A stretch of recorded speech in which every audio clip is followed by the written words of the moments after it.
کہاں ذکر ہے؟ میں مانتا ہوں، اچھا چلو آپ بتا دیں پھر حضور کے والد کا نہیں تو کس کے والد کی قسم ہے؟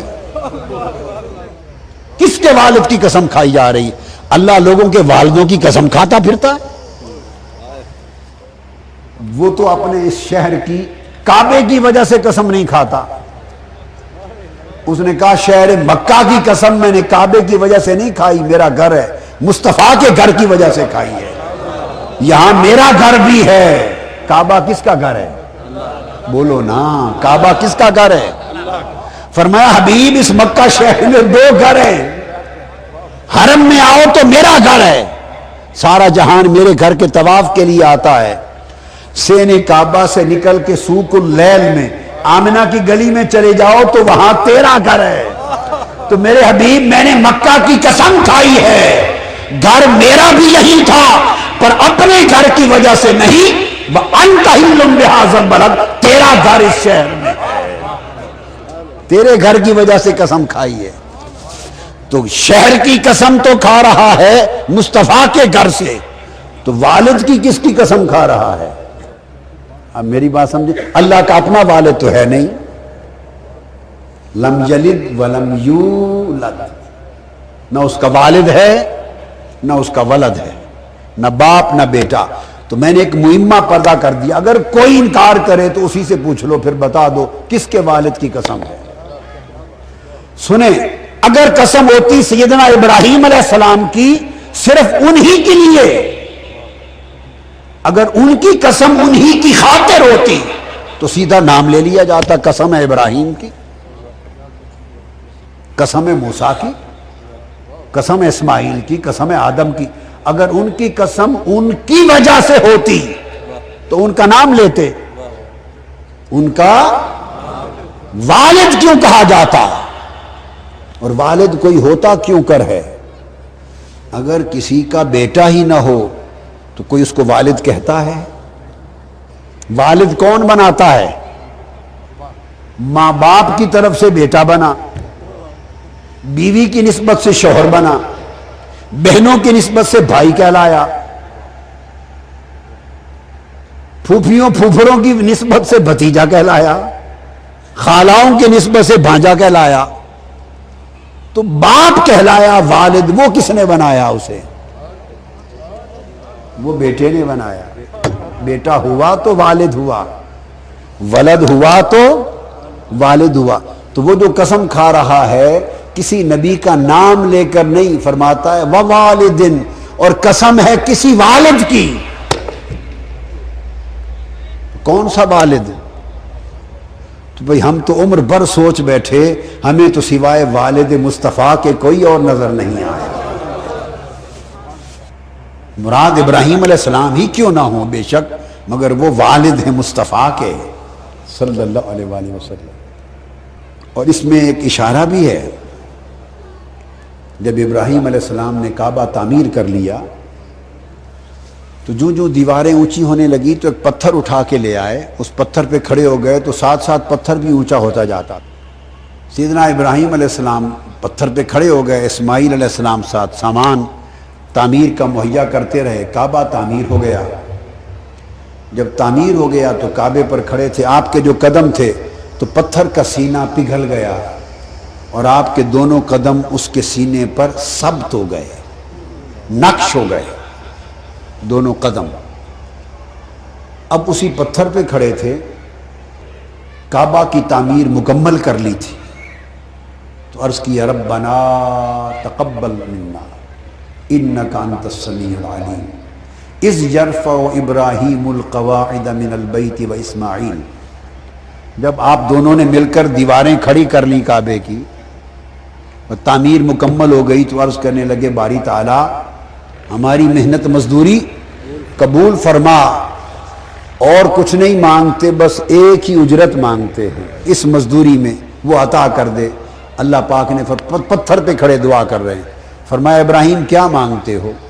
عرض کیا ربنا وابعث فیہم ربنا واجعلنا مسلمین لک ومن ذریتنا امتا مسلمتا لک۔ باری تعالیٰ یہ مانگتے ہیں کہ وہ جو امت مسلمہ آنی ہے وہ ہماری نسل سے پیدا کر۔ باری تعالیٰ نے فرمایا ابراہیم ٹھیک ہے، اصل چاہتے کیا ہو، اصل بات کرو۔ عرض کیا بات یہ ہے مولا، وَابْعَثْ فِيهِمْ رَبَّنَا وَابْعَثْ فِيهِمْ رَسُولًا مِّنْهُمْ يَتْلُو عَلَيْهِمْ آيَاتِكَ وَيُعَلِّمُهُمُ الْكِتَابَ وَالْحِكْمَةَ وَيُزَكِّيهِمْ إِنَّكَ أَنْتَ الْعَزِيزُ الْحَكِيمُ۔ باری تعالیٰ اس کعبے کی تعمیر پر اگر کوئی اجرت اور مزدوری ہماری بنتی ہے تو یہ مزدوری دے دے کہ مجھے اس محمد کا باپ بنا دے، کہ میری نسل سے اس نبی آخر الزمان کو پیدا کر دے، میری نسل سے، میری ذریت سے نبی آخر الزمان کو پیدا کر دے۔ تو آپ نے کعبہ تعمیر کر کے حضور کا والد ہونا یہ اجرت میں مانگا، اجرت میں مانگا کہ مجھے محمد کا والد کر دے صلی اللہ علیہ وآلہ وسلم۔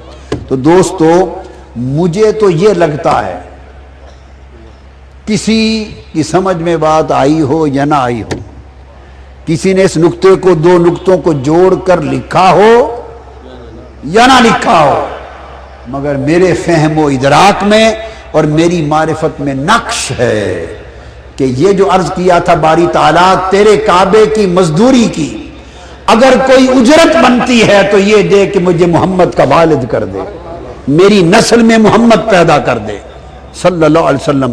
اللہ نے قبول کر لی، حضور کی نسل میں حضور آ گئے، ابراہیم علیہ السلام کی نسل میں حضور آ گئے۔ جب پیدا ہو گئے اس دعا کا جواب ہے وَوَالِدٍ وَمَا وَلَدٍ، قسم ہے اس والد کی جو دعا مانگ کر مصطفیٰ کا والد بنا تھا، جو میرا کعبہ تعمیر کر کے اس تعمیر کعبہ پہ اجرت مانگ کر جو مصطفیٰ کا والد بنا تھا ابراہیم، قسم ہے اس والد کی وما ولد۔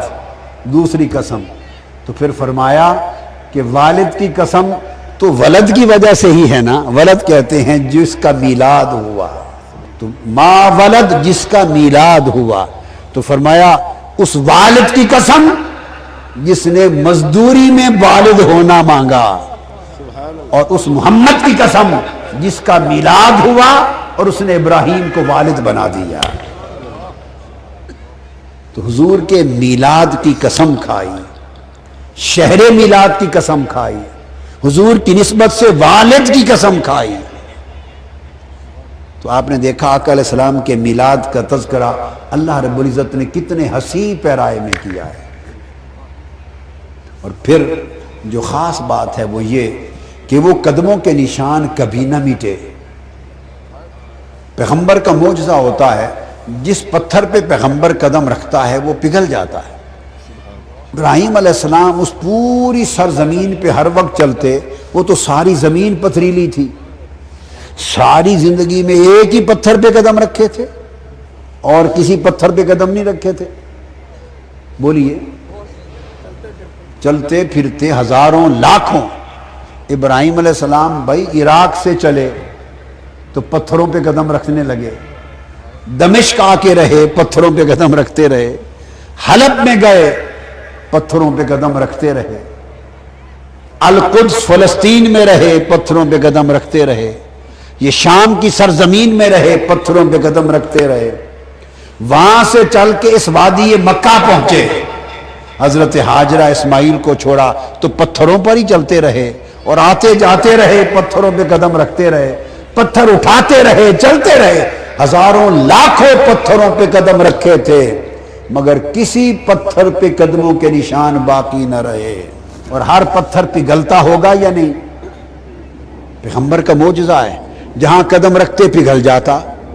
تو لاکھوں قدم رکھے ہوں گے اور لاکھوں پتھر پگھلے ہوں گے اور لاکھوں پتھروں کے سینوں پر حضرت ابراہیم علیہ السلام کے قدموں کے نشان نقش ہوئے ہوں گے، مگر آج کائنات میں وہ نقش نہیں ملتے۔